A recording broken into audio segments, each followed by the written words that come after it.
नोंथांमोना दिनैहाय गोदानै ब्लक अफिस बेयाव बेखौनो 14 चिरां हिसाबै मा बुंगोन बे बुंनायाव? दिनैहाय जोंनि बिपिएफ हिसाबै 14 चिरांनि गोदान ब्लक बेखेवनाय अफिस बोखोनाय जादों।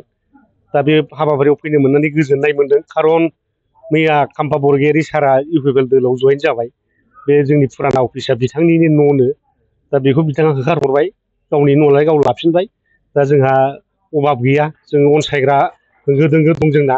दा खाम्फा सारा नागारलांदों, गोदान मानसि दिनै न' हगारदों। दा बेयाव जों फैलायबाय। थारमाने बेनो फोरमायो जे बिपिएफखौ अनसायग्रा मानसि खम जायाखै आरो फैबाय थानाय बिसायख'थियावबो रायजो राजानि मददजोंनो देरहालांगोन, 14 चिराङा रिकभार जागोन, जों बेखौ हमनो हायो आरोखि। खाम्फासार हिसाबै दिनै दुखु मोनदों जोङो, बिथाङा थांनो नाङामोन। मोनसे समाव माने बिटिसिखौ बिथांमोनानो सुक्ति खालामबाय, बिपिएफ दोलोखौबो बिथांमोनानो दाबाय, 17 बोसोर सालायबाय, गावनो डेपुटि चिफ जाबाय, रायजो राजानि अनसायनाय मोनदोंमोन बिथाङा। हाग्रामा सारनि अननाय मोननानै डेपुटि चिफबो जाबाय दिनैहाय। थांनाय एमपि इलेक्सनाव बिथांनोनो टिकेट होनाय जादों गोरों हिसाबै, जाहाथे पार्लामेन्टआव जोंनि समस्याफोरखौ बुंनो हायो। दा बेफोरखौ नायोब्ला बिथाङा माने बेबायदि बिट्रे खालामथावामोन आरोखि, दुखुनांथाव बाथ्रा, बिट्रे खालामनो नाङामोन। दा बिथाङा थांनानै हजों मा सुबिदा मोनहैयो मोनहैया बे आलादा बाथ्रा। दा बेक्तिगत हिसाबै खाम्फा हिसाबै दिनै जों बिजिरनानै नायोबा जेसेबांनाखि बिसायख'थि जाबोदों बिथाङा देरहाबोआखैनो मोनसेबो।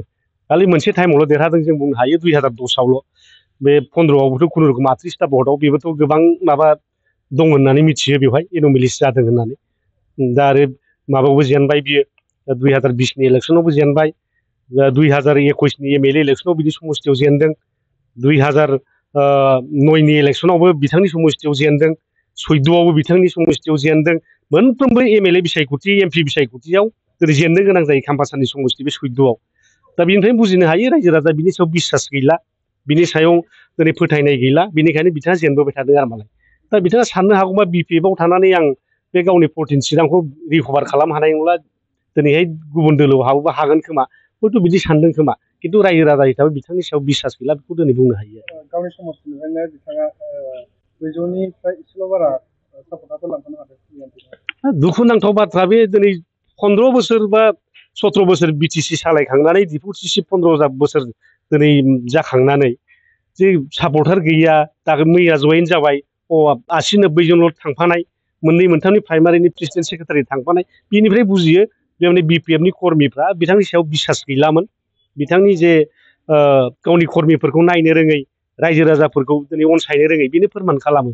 दा दिनै फैबाय थानाय बिसायख'थियावबो दिनै जोङो माने बुंनो हायो जे खाम्फा थानायखायसो जों बे समस्तियाव देरहानो हायाखैमोन। दा दिनै खाम्फा थांनाय लोगो लोगो दिनै रायजो राजाफ्रा निस्सय रंजादोंसो। मैयाथ' एथम गावलायनायबो जाबाय बिथां थांनायनिफ्राय, आरो दिनै मुसुलपुरावबो जयेन जागासिनो दं। दा गसाइगावआव दिनै इउपिपिएलनि फैनानै जयेन जागासिनो दं। दा बेफोर मोनसे जोंनि थाखाय मोजां खौरां जे फैबाय थानाय बिसायख'थियाव बिपिएफआ हारसिंनो 25टानि बारा भट मोननानै देरहागोन, बे रोखा जाबाय आरो मालाय। मैया बिथाङा फंसे बाथ्रा बुंदों, माने 14 चिराङाव एबार केम्पेइन खालामनांला, बेबायदि बाथ्रा बुंदों आरोखि। दा बेखौ नुगोन, रायजो राजाफ्रासो बिनि फिननायखौ होगोन। रायजोआसो राजा, रायजोआ भट होनाय मोनबा खाम्फायालाय मानोथो जेननांगौ दं। दा खाम्फाया खाम्फा आरोखि, खाम्फाजों जेबो खोथा गैया। बिपिएफखौसो मानसिफ्रा मोजां मोनो, हाग्रामा महिलारिखौसो मोजां मोनो। हाग्रामा महिलारि मोखां देखाय देखाय देरहालांदोंमोन, दा हाग्रामा महिलारिनि मोखां गैला। नायदो बियो एबाराव हयथ' 2000सो भट मोननांगौआ कचिं दं। जिहेथु मैया 80 जनल' मानसि लांफानो हादों बेयो। 80 जन मानसिया सासेयाव 100ता भटबा बेसेबां मोनगोन?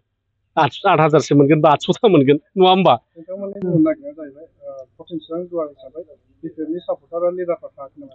रावबो थाङाखै होननो हायो जों दिनैहाय। मोननैसो प्राइमारिनि प्रेसिडेन्ट सेक्रेटारि थांफादलाबायदों, बेजों मा जानो फालाय? लिडारा लिडार, जेरावखि थाङा गाव मा खालामो खालामहैथों। दा जों खाम्फा हिसाबै सनमान खालामो। जिहेथु बे माने जोंनि हाग्रामा सारा मैयानो डिपुटेसनाव थांदों, बिदिनो बिराद थांदों फैदों, नङा होमबा? जोंनि गेजेराव बिराद फोरमान दङ, एगजामपोल दङ। दा बिथाङा बयबो लामा आन्दायनानै निस्सय गिदिंबोफिनगोन। बे समस्तियाव बिपिएफआ एबाराव देरहागोन, जों जथेस्थ' दिनै जों बिसास होयो आरोखि, जों अपटिमिस्टिक। बे समस्तिखौ जों रिकभार खालामनो हागोन। बेवहाय माने खाम्फा सारा जिहेतु बुंदों, गावनो बुंदों बिटिसि इलेक्सन माने सुक्ति आरो बिटिआर सुक्तिनि गेजेरजों जेखि डिफारेन्स, बे गावनो बुंदों बिटिसिआ मोनसे सोरगो आरो बिटिआरआ मोनसे नरक। दा दिनै नायदो, जोङो इउपिपिएलनि अफिसा दिनै खाम्फा बरगयारि सारनि न'आव जाफिननो नागिरदों। जोंहा दिनै मोनसे बिसिबा गोजौ बिल्डिंआव दिनै अफिसखौ खालामबाय। बेनो फोरमान दिनै बिटिसि आरो बिटिआर, दिनै बिटिआर सुक्तिखारिफोरजों थांफानो बिथाङा दिनै नरकआव थांसिगोन आरो मालाय। थारमाने बिनि राजनितिक भबिसतआ गैला। बिथांमोननि आफादगिरिया हाग्रामा महिलारि सार बिथाङा जे बुंदों प्रमद बर'जों रायज्लायनानैसो बिथांखौ थिनहरदों। बे सैथो खोथा बिथांमोनानो इउनिफिकेसननि बाथ्राखौ दिनै रायलायबाय थादोंमोन नालाय दा इउनिफिकेसन रायलायनो खालामनो थिनदोंमोन दा खालामनो हायाखिसै बिथांमोना बुजायनो हायाखै दुलाराय बर' फरायसा आफादनि नेताफोरखौ बुजायनो हायाखै खाम्फा बरगयारि सारा दिनै गावसो एसिमिलेट जालांबाय आरो माने थारमाने बिनिफ्राय बुजियो माने खाम्फा सारनाव बिबेक गैया गावनाव माने सेल्फ माने माबा रेसपेक्ट गैया दिनै बिथाङा मालायनि दिनै माने आदर्शजोंसो गोरोबहैबाय गावहा जेबो आदर्श गैया दिनै गोजावनाय खोस्लिफाना बादि दिनै दै बानायाव जेरै माने खोस्लिफानाफ्रा गोजावलालाङो जेराव मोनो थाबथारलाबायलाङो नङा होमबा थिग बेबादिनो मोनसे आदर्श गैयै माने नेसनेलिज्म गैयै ससियेलिज्म गैयै सासे नेता दिनै बेखौ गावसो फोरमान खालामना लादों। मा खारननि थाखाय इउपिपिएलआव जोगदान जादों होननानै सानो खाम्फा बरगयारि?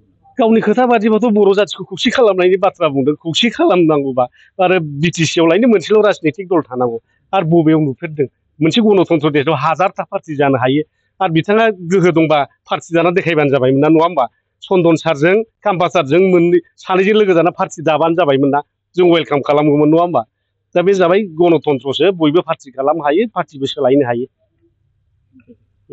मोनसे गोजोनथाव खौरां क'क्राझार जिल्लानि सिङाव काजिगावआव थानाय गुरुदेव कालिचरण ब्रह्म एकाडेमियाव बर' बिजोंनि थाखाय गोदानै 2025-2026 इं मायथाइनि सोलोंथाइ बोसोरनि मुं थिसननाया जागायबाय। थाखो बिथराइनिफ्राय लानानै थाखो गुसिम मुं थिसननाय जागोन। मुं थिसननाया 10 फेब्रुवारिनिफ्राय जागायगोन। रेबगान्थि आरो खाबुफोर थागोन जेरै हौवासा आरो हिन्जावसाफोरनि थाखाय आलादा हस्टेलनि खाबु हस्टेलनि फरायसाफोरखौ थाखो फोरोंगिरियानो जोथोन लायो गोहैलो फरायसाफोरखौ फोरोंगिरिफोरा उफ्रायै जोथोन लानाय जायो HSLC आनजादाव 100% उथ्रिसारनाय कम्पिउटार सोलोंथाइनि खाबु इंराजि आरो हिन्दी राव रायनायनि खाबु इलेक्टिभ साबजेक्ट जेरै advance maths Hindi history geography बेफोरबायदि बायदि खाबुफोरखौ मोननो हागोन। नोंथाङाबो गावनि गथ'खौ मुं थिसननोब्ला 9957951216 एबा 9613400625 एबा 8638520653 मबाइल नम्बराव थोंजों कल खालामनानै सुलाद लाहरनो हागोन। गुरुदेव कालिचरण ब्रह्म एकाडेमिया पर्बतजरानि ITI साब डिभिजन अफिसनि सेरावनो दङ।